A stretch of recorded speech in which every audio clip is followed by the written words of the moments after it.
नमस्कार। चलिए फटाफट एक नजर डालते हैं दिसंबर महीने के सबसे जरूरी करंट अफेयर्स पर, और वो भी सीधे एक टॉपर के पर्सनल स्टडी नोट्स के स्टाइल में। तो चलिए सीधे पहले सवाल पर आते हैं। क्या कोई बता सकता है कि 23 दिसंबर को भारत में क्या मनाया जाता है? सोचिए। जी हाँ, बिल्कुल सही। 23 दिसंबर मतलब राष्ट्रीय किसान दिवस। ये दिन हमारे देश के किसानों को, हमारे अन्नदाताओं को समर्पित है। तो चलिए इस खास दिन के बारे में थोड़ा और जानते हैं। तो देखिए, किसान दिवस भारत के 5वें प्रधानमंत्री चौधरी चरण सिंह जी की जयंती पर मनाया जाता है, जिन्हें किसानों का सबसे बड़ा मसीहा माना जाता था। और इस साल की जो थीम है ना, वो भी बहुत दिलचस्प है। ये सीधे सीधे 2047 के विकसित भारत के लक्ष्य को एग्रीकल्चर से जोड़ती है। अच्छा, किसानों की बात हो गई, तो चलिए अब देश के कुछ नए कानूनों पर नजर डालते हैं। दिसंबर का महीना काफी एक्शन पैक्ड रहा और संसद ने 2 बहुत ही महत्वपूर्ण बिल पास किए हैं। देखते हैं वो क्या हैं। अब ये देखिए, ये वाकई एक बहुत बड़ा बदलाव है। शांति एक्ट 2025, इसने 1962 के पुराने कानून को पूरी तरह बदल दिया है। पहले क्या था? सिर्फ सरकार ही न्यूक्लियर पावर प्लांट बना सकती थी, पर अब पहली बार प्राइवेट कंपनियों को भी न्यूक्लियर पावर प्लांट बनाने और चलाने की इजाजत मिल गई है। और लक्ष्य देखिए, 2047 तक 100 गीगावाट परमाणु ऊर्जा। ये देश की एनर्जी सिक्योरिटी के लिए एक असली गेम चेंजर हो सकता है। दूसरा बड़ा बदलाव आया है ग्रामीण रोजगार में। MGNRAG का नाम तो सबने सुना ही होगा, है ना? अब उसकी जगह ले ली है VBG RAM अधिनियम ने। सबसे बड़ा अपडेट यह है कि काम की गारंटी अब 100 दिन से बढ़ाकर 125 दिन कर दी गई है।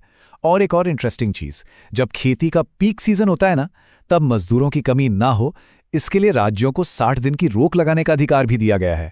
ठीक है, अब आते हैं इस महीने की सबसे बड़ी, सबसे जबरदस्त खबर पर।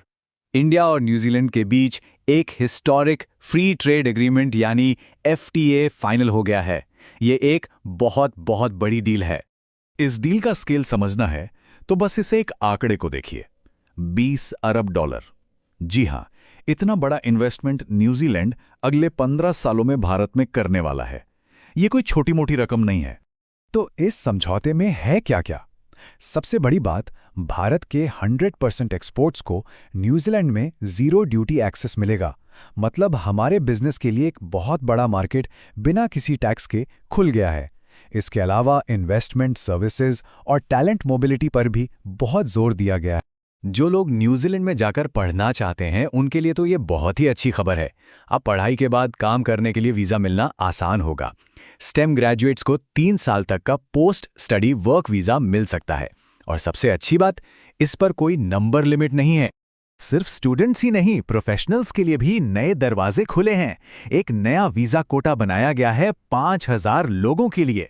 और इसमें सिर्फ IT इंजीनियरिंग ही नहीं, बल्कि इंडियन शेफ और योगा इंस्ट्रक्टर्स जैसे यूनिक प्रोफेशन भी शामिल हैं। लेकिन रुकिए, इस डील में एक बहुत ज़रूरी सेफगार्ड भी है। हमारे किसानों के हितों का भी पूरा ध्यान रखा गया है। हम जानते हैं कि न्यूजीलैंड डेयरी प्रोडक्ट्स के लिए फेमस है ना? लेकिन हमारे किसानों को प्रोटेक्ट करने के लिए डेयरी समेत कई सेंसिटिव एग्रीकल्चरल आइटम्स को इस डील से बाहर रखा गया है। चलिए, इकोनॉमी से अब सीधा स्पेस की तरफ उड़ान भरते हैं। बात करते हैं हमारे नेशनल प्राइड इसरो की, और विज्ञान और टेक्नोलॉजी में हुई एक जबरदस्त तरक्की की। इसरो ने एक बार फिर कर दिखाया है। अपने बाहुबली रॉकेट LVM-3 से ब्लू बर्ड ब्लॉक 2 सैटेलाइट को सफलतापूर्वक लॉन्च किया। और पता ये मिशन खास क्यों था? क्योंकि ये भारत से लॉन्च किया गया अब तक सबसे भारी कमर्शियल पेलोड है। रॉकेट की तीनों stages, solid booster, liquid core और क्रायोजेनिक अपर स्टेज ने एकदम परफेक्ट काम किया। ठीक है, अब समय है एक रैपिड फायर राउंड का। कुछ और जरूरी खबरें हैं जिन पर जल्दी से नजर डाल लेते हैं। इसे अपने नोट्स का फाइनल रिवीजन सेक्शन समझिए। चलिए शुरू करते हैं। एक बहुत बड़ी उपलब्धि, भारत ने पेट्रोल में 20% एथेनॉल मिलाने का अपना लक्ष्य 2030 की डेडलाइन से काफी पहले ही हासिल कर लिया है। इसका मतलब है साफ सुथरा ईंधन, इंपोर्ट बिल में कमी और किसानों को फायदा, क्योंकि एथेनॉल गन्ने जैसी फसलों से बनता है। अब बात स्वच्छता की। स्वच्छ सर्वेक्षण का 10वां एडिशन शुरू हो गया है और इस बार इसका दायरा और भी बड़ा कर दिया गया है। अब इसमें नदी किनारे बसे सारे शहर और तटीय इलाके भी शामिल होंगे। फिट इंडिया मूवमेंट भी लगातार आगे बढ़ रहा है। Fit India Sundays on cycle ने अपना 1 साल पूरा कर लिया है और अब साइकिल चलाने वालों को रिवॉर्ड देने के लिए एक नया ऐप फीचर भी लॉन्च किया गया है। देश के बंदरगाहों की सुरक्षा को और मजबूत करने के लिए सरकार एक नई बॉडी बना रही है, ब्यूरो ऑफ पोर्ट सिक्योरिटी यानी बॉप्स। ये ठीक उसी तरह काम करेगी जैसे एयरपोर्ट्स की सिक्योरिटी के लिए BCS काम करती है। प्रधानमंत्री ने हाल ही में पश्चिम बंगाल और असम का दौरा किया, जहां कई विकास परियोजनाओं की शुरुआत हुई।